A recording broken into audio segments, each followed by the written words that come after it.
Mitä tästä kauppakorkean 100 vuoden historiasta on jäänyt oikein mieleen? Itse olen ollut tässä mukana noin parikymmentä vuotta ja on joitain semmoisia hetkiä, jotka niin kuin ovat jääneet mieleen, ja muutama esimerkki. Ensimmäinen, jos mennään aikajärjestyksessä noin historiaan päin, niin oli tieto, että olemme saaneet alumniltamme Charles Nybergiltä erittäin huomattavan lahjoituksen, ja sen seurauksena perustettiin Charles ja Ulla Nybergin rahasto, joka edistää koulumme kansainvälisyyttä, ja mulle jäi erityisesti mieleen tämä perustelu. Hän oli valmistunut kauppakorkeakoulusta vuonna 1928, ja tämä testamenttilahjoitus tuli meille noin vuoden 2000 paikkeilla.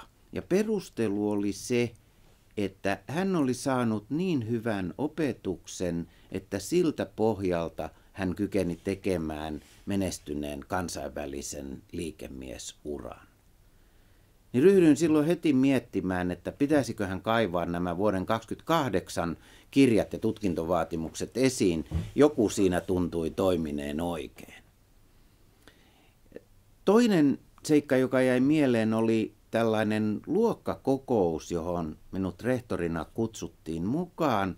Ja luokkakokous oli 30-luvulla valmistuneiden luokkakokous, jolloin osallistujat olivat kaikki yli 80-vuotiaita. Ja he kaikki muistelivat lämmöllä opiskeluaikojaan, kertoivat omia elämän tarinoitaan ja uriaan, ja sitten keskustelivat kaikista, yhdessä juteltiin kaikista ajankohtaisista yliopisto- ja talousasioista siinä vaiheessa, kun he olivat olleet jo parikymmentä vuotta eläkkeellä. Niin tämä mielestäni hyvin niin kuin luo tämmöisen miltei 100 vuoden jakson, jonka tämmöisessä tilanteessa tajuaa, miten tällainen tutkimus ja opetus ja koulu on siinä niin kuin sukupolvien ja vuosisatojen mukana ja välissä.